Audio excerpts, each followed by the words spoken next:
NFL trade deadline passed 23 minutes ago. The Cowboys did not make another trade beyond the addition of Jonathan Hankins last week. Good afternoon to you, Michael. Thanks for joining us. Good afternoon. Thanks for having me. Right on. So what do you think about the Cowboys trade deadline as compared to, San Francisco or Philadelphia? Will they regret not being more aggressive? Ultimately, time will tell. You looked at the position, I think, that we're all watching was wide receiver, with the Cowboys make an addition there, not unlike they made a handful of years ago when they went and got Amari Cooper from the Raiders. And it would be that sort of a move where the Cowboys would just really have send a jolt to their roster, that type of acquisition. And I don't know if I thought it was likely, but I'd be lying if I said I wasn't sitting around today. My wife and I are in Scottsdale. I'm definitely leaning into the whole bye week, being able to be away. And I'd be lying if I said I didn't think there would be some, incentivization for the Cowboys to do something, either acquire some wide receiver help, or maybe if there were any biters, maybe part with a defensive lineman because of this crowd they have forming. And I wrote about that for today's Dallas Morning News. But maybe shed a defensive lineman and get a draft pick as opposed to maybe a difficult release that they might have to make next week or within next week. So I was waiting just like everyone else. But I think the Cowboys do feel good about their roster. I think when you look at the wide receiver position, Cowboys are really, really strong at tight end right now. We can go into greater detail on that. But, I think they felt that there wasn't a move that made for them, but just because it didn't improve their roster today, it doesn't impact their ability. And you can bring on Stephen Jones, and he'll tell you from working the rest of the season to make moves to improve their roster still. Michael, were you encouraged by what you heard from Jerry Jones post-game and maybe some of the stuff that you'd heard with him talking about on the Fan? Or was it just that, this is a team that needs to make a move and try and maybe put it over the top? I think it was Jerry saying post-game Sunday that, they were open to adding a wide receiver. That, the way he described it, I think opened my eyes that, perhaps this is something that might happen. And look, my history covering the NFL and the NFL trade deadline is, to quote Thanos, reality is often disappointing. We can talk about rumors. We can talk about, sure, here's one potential trade target that every single team should make. Here's one trade that all 32 teams should make, and everyone's going to click, and we're going to get the traffic and the headlines and the conversations. But then the trade deadline happens, and actually this is becoming increasingly less true because you do see deals now more and more in recent years around this time of year. But overall, it typically tends to be more talk and a lot less action. So I think I callous myself up to thinking, okay, there's a decent chance nothing's going to happen. But when Jerry talked the way that he spoke after that game on Sunday, and after a game in which the Cowboys only had 4 wide receivers active, and after only 2 of them caught a pass, okay, I'm going to keep my ears open. And I can tell you for certain that from speaking to different people, not in the Cowboys, but elsewhere in the league, other buildings, the Cowboys were talking about their receivers. So it wasn't just the owner saying something. Like there were actual conversations the Cowboys had leading up to their decision to hold pat, where they felt it didn't make sense for them. It's Michael Gehlken, Dallas Morning News, with us here in the GBag Nation. Is the Odell Beckham Jr. thing relatively likely in your mind? Like, is that realistic? I don't know if it's about likely, but I think the Cowboys will continue to see where they are at the position, and I'd be surprised if they were not monitoring Odell Beckham's health and seeing what that might look like, because, that's the one thing for certain that the Cowboys do.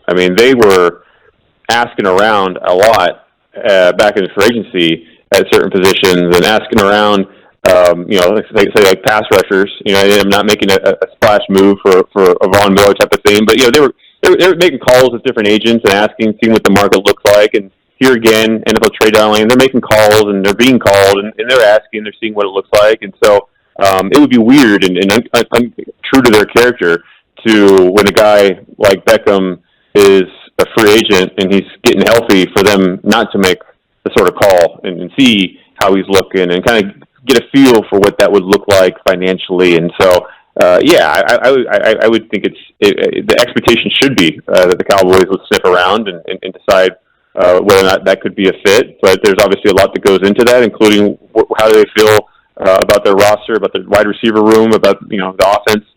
When that time would come where such a signing would make sense in terms of Odell Beckham's physical ability to contribute. So all of that is a process, and again, I think that's the reference point. Odell Beckham, the point is probably the perfect player to talk about when you say, all right, the Cowboys aren't necessarily done just because they didn't do anything today as it pertains to improving their roster. Yeah, Michael, I don't know how much you're into the team building part of the NFL, but it's part of the job. And, Super Bowl teams are adding players, whether it's the Eagles, Buccaneers, Rams. Now the Eagles and Niners make big trades.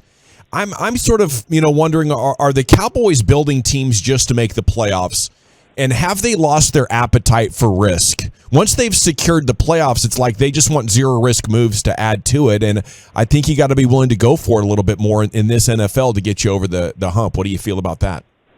I think that's a fascinating conversation. If I'm having it, I in terms of the Cowboys afraid of risk, I think that's the way you described it.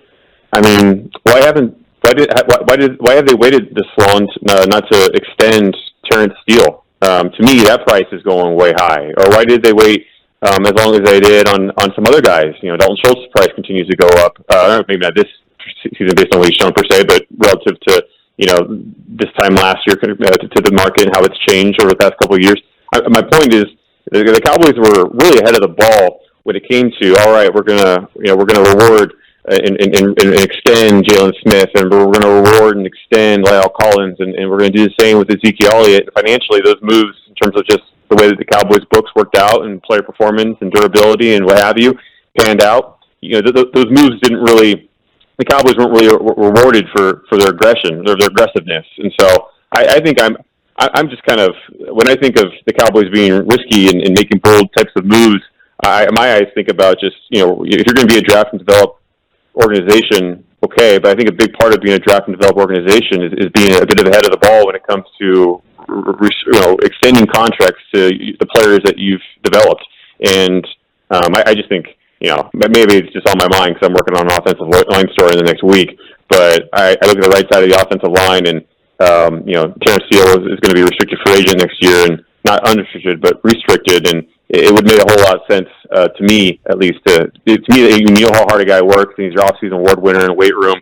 That's the type of guy you get ahead of, and you pay before the price gets crazy. That's a good point. Are you expecting a Tyron Smith return? And speaking of the offensive line, how do you expect the line to look if and when he does return? All indications are, Tyron Smith is right on track, and we will see him this season, which is alone a remarkable statement. Not beyond where we all felt like it could lead, but when a player that large suffers a hamstring tendon tear from the knee, it's a very, very difficult injury from which to come back. But the Cowboys, everything I've heard, is they've been very encouraged by his progress. And so if you have a healthy Tyron Smith, that's not, to me, a swing tackle. I mean, if you got a healthy Tyron Smith and you're playing your best five, I mean, it's hard to imagine it not a healthy Tyron Smith not being one of your best five. But you also want to be smart with him. You want to make sure you're getting the most out of him at the right time, and you're going to ramp him up, of course. And so one thing for certain about the Cowboys is, you see the work that Brett Brown does at getting guys ready. They're going to take care of Tyron and get him back on the field, when he's most comfortable, when Brett and Tyron and the team are feel like he's ready to go. So that time is coming at some point. Questions what do you make of the run defense for the Cowboys? That seems like when we listen to you guys talk to Mike McCarthy, ask questions of the players and stuff like that, that seems to be one of the topics that everybody tries to address. Where are you on the Cowboys' run defense? I think it's just an area that will be forever tested this season when your pass rush is this good, where the one thing that teams are deathly afraid of when they face the Cowboys defense is getting into obvious passing situations. You don't want to be third and long. You're in your 2-minute offense. You just don't want to be in a scenario where the Cowboys are able to pin back their ears and go. And Dan Quinn and the personnel that he has, I mean, collectively, they just do such a fantastic job of just, pressuring the quarterback, the different games that they run, one-on-one, finding ways to isolate a certain player, be it Micah Parsons or someone else. They're the best in the NFL right now at affecting the passer. And so it really puts the onus on stopping the run so you can get into more of those situations. Because if you're the Cowboys, you want to do what you do best as a defense, and that is affecting the passer. And so the better you can stop the run, the longer you can stop the run, the more of those pass rush situations that you're going to find yourself in, and that's often where the turnovers come. So, yeah, I don't expect that we're going to be not talking about the Cowboys' run defense simply because of the fact of just how important it is. But they also have had, starting week 1 against the Bucs, Leonard Fournette had a lot of success. Even at times struggling to stop the quarterback. Daniel Jones, Justin Fields, most recently. So there's a lot of film of the Cowboys having middling success, some success, but not as consistent as they want. And so it's no doubt an area that they need to continue to shore up. Hence, Jonathan Hankins' addition, not right at the trade deadline. Maybe people feel a little differently today if the Cowboys made the Hankins move today as opposed to last week. But nonetheless, the Cowboys did make a move at the trade deadline, and it did address the run defense.